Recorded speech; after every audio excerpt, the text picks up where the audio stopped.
नमस्कार, मी सौरभ कोरटकर. जेएम विशेषमध्ये आपल्या सगळ्यांचं स्वागत. पहलगाम दहशतवादी हल्ला आणि त्यानंतरच्या ऑपरेशन सिंदूरवरून संसदेत घमासान सुरू आहे. या चर्चेदरम्यान काँग्रेस खासदार प्रणिती शिंदे यांनी एक वादग्रस्त वक्तव्य केलं. त्यामुळे राजकीय वादाला तोंड फुटलंय. प्रणिती शिंदे नेमक्या असं काय म्हणाल्या आणि काँग्रेसने काय भूमिका घेतली, त्याचबरोबर प्रणिती शिंदेंच्या वक्तव्यानंतर त्याच्या काय राजकीय प्रतिक्रिया उमटतात पाहूयात. नाम सुनने में देशभक्ति का लगता है, लेकिन असल में ये सिर्फ मीडिया पर किया सरकार का एक तमाशा था। कोई नहीं बता रहा है कि इस ऑपरेशन में हासिल क्या हुआ, कितने आतंकी पकड़े गए, हमारे कितने फाइटर जेट्स गिराए गए, कौन जिम्मेदार है, कौन किसकी गलती है। इसका हिसाब देने का दायित्व इस सरकार का है, मगर देश में सवाल पूछने पर ही पाबंदी है, क्योंकि ये सरकार सवाल सुनना ही नहीं चाहती है, बल्कि ये सरकार जवाबदेही से ही भागती है। प्रणिती शिंदेंच्या याच वक्तव्यावरून राजकीय घमासान सुरू झालंय. पहलगाम हल्ला आणि ऑपरेशन सिंदूरवरून लोकसभेत जोरदार चर्चा सुरू असताना काँग्रेस खासदार प्रणिती शिंदेंनी हे वक्तव्य केलंय. ऑपरेशन सिंदूरला प्रणिती शिंदेंनी तमाशा संबोधल्यानं टीकेची झोड उठली आहे. खुद्द पंतप्रधान मोदींनीही त्यांच्या वक्तव्याचा समाचार घेतलाय.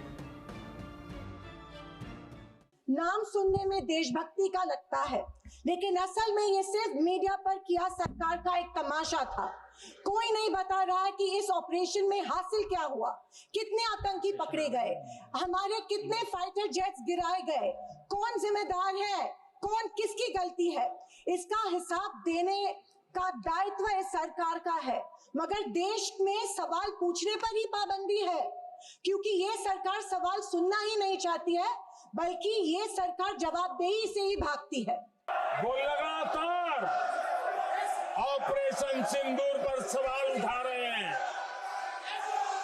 ऐसा करके आप लोग मीडिया में हेडलाइंस तो ले सकते हैं, लेकिन देशवासियों के दिलों में जगह नहीं बना सकते।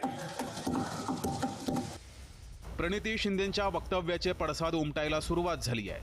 शिंदेंच्या विरोधात भाजपानं सोलापुरात आंदोलन केलं, तर त्याला प्रत्युत्तर म्हणून काँग्रेस कार्यकर्त्यांनीही प्रणिती शिंदेंच्या समर्थनार्थ आंदोलन केलंय.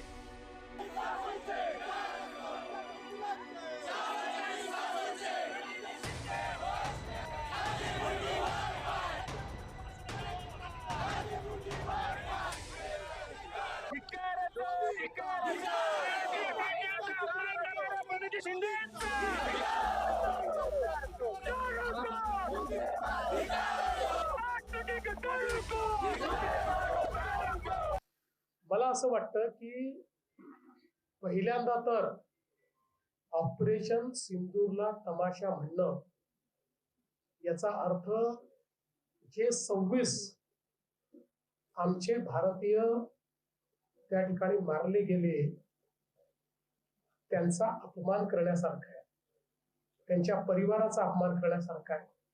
ज्या आमच्या सेनेने पाकिस्तानमध्ये घुसून पाकिस्तानचं संपूर्ण टेरर नेटवर्क पूर्णपणे उद्ध्वस्त केलं, त्या सेनेचा अपमान करण्यासारखा आहे. यावरूनच भाजपा खासदार कंगना राणावत आणि नेत्या चित्रा वाघ यांनी प्रणिती शिंदेंवर सडकून टीका करत माफी मागा असं म्हटलंय.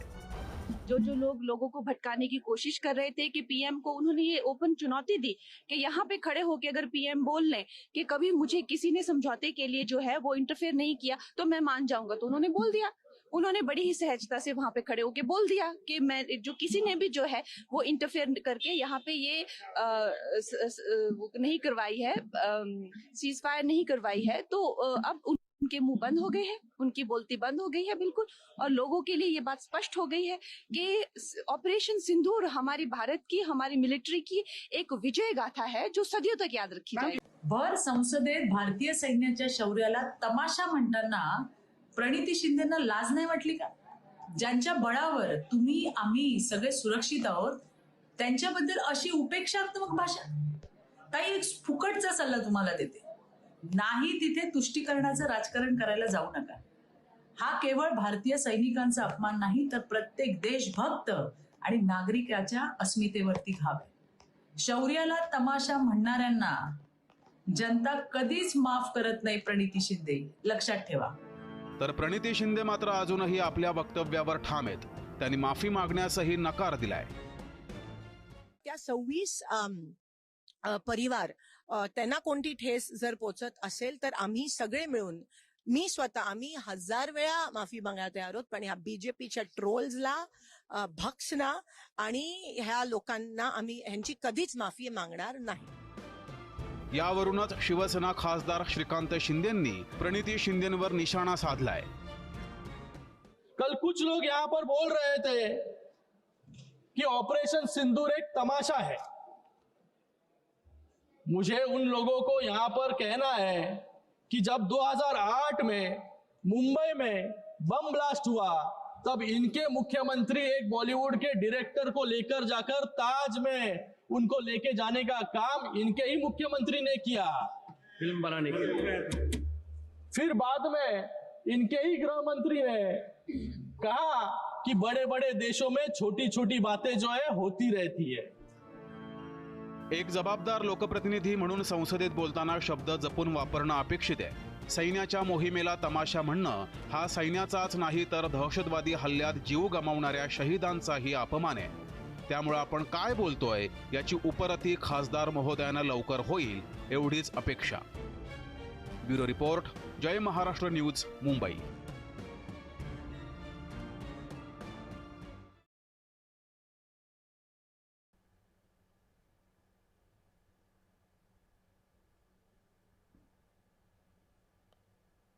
आणि याचबद्दल बोलण्यासाठी ज्येष्ठ पत्रकार जयंत माइंडकर सर आता आपल्यासोबत आहे. जयंत सर, प्रणिती शिंदेंचं वक्तव्य आणि त्यावर भाजपच्या वेगवेगळ्या प्रतिक्रिया, थेट मोदींनाही त्याची दखल घ्यावी लागली. तुम्ही कसं बघता याकडे?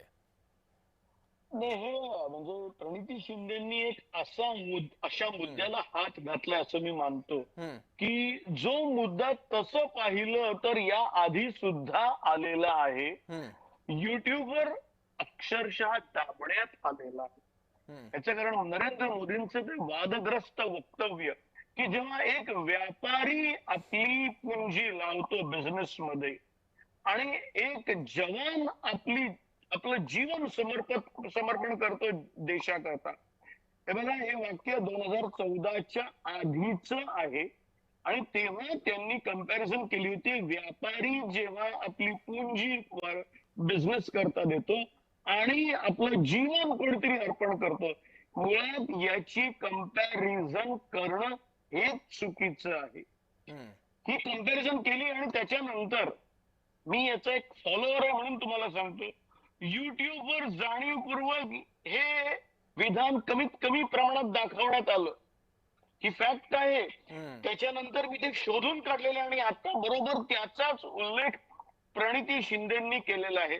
कोणी कोणाला शिकवावं की ज्यांनी एक जीवन जो देतो, देशाच्या सीमेवर जो आपलं जीवन सर्वस्व अर्पण करतो, त्याची तुलना आपण एका व्यापाऱ्याशी करावी? मला कोणाच्याच बद्दल व्यापारी आपल्या जागी चांगला आहे, पण जवान ज्याच्या भरोश्यावर आपण जगतो त्यांच्या बाबतीत हे म्हणणं योग्य आहे? मला एक सांगा, हे जे प्रश्न, मग पहलगाम असो किंवा त्याच्या आधीचे अनेक घटना असो, प्रत्येक प्रश्नावर असे काउंटर क्वेश्चन आलेले नाहीत. माझ्या दृष्टीने प्रणिती शिंदेंनी एक व्हायटल प्रश्न विचारलेला आहे. पण सर, त्यातल्या तमाशा या शब्दाचं काय करायचं? एका लष्कराच्या मोहिमेबद्दल आपण काही प्रश्न विचारताना तमाशा हा शब्द वापरणं तुम्हाला औचित्यभंग वाटत नाही का? म्हणजे तुम्ही असं, म्हणजे अशा प्रकारे जायचं की तुम्ही असा शब्द का वापरला, पहिले याच्याबद्दल माफी मागा, मग आम्ही उत्तर देतो. त्यांनी असा तमाशा प्रश्न त्यांच्या दृष्टीने असेल, ठीक आहे. एकदा तरी पंतप्रधानांनी यातल्या कुठल्या तरी प्रश्नाला उत्तर द्यावं. जे काही प्रश्न विचारलेले आहेत त्यातल्या एका तरी प्रश्नाला पंतप्रधानांनी स्वतः उत्तर दिलेली आहेत का? तर नाही. 11 वर्षात ज्यांनी पत्रकारांशी तोंडास-तोंड कधी एकाही प्रश्नाला उत्तर दिलं नाही आणि जे त्याच्यात अभिमान बाळगतात त्यांच्या प्रश्नाला की मग तुम्ही तमाशा का म्हणता? कदाचित एक राजकारणी आहेत, तिसऱ्यांदा त्या खासदार झालेल्या आहेत, आधी 3 वेळा आमदार होत्या, एका गृहमंत्र्याच्या कन्या आहेत, त्यांना असं वाटलेलं असेल की तो तमाशा आहे, बरोबर. त्यांनी ते म्हटलेलं असेल. ठीक आहे, ठीक आहे. म्हणजे तमाशा या शब्दांवर जरी अनेकांचा आक्षेप असला आणि त्याच्याबद्दल माफीची मागणी जरी केली जात असली तरी त्यांनी उपस्थित केलेले प्रश्न योग्य आहेत, त्यांची उत्तरं सुद्धा येतील अशी अपेक्षा आपण करूयात. सर, धन्यवाद आपल्या विश्लेषणाबद्दल.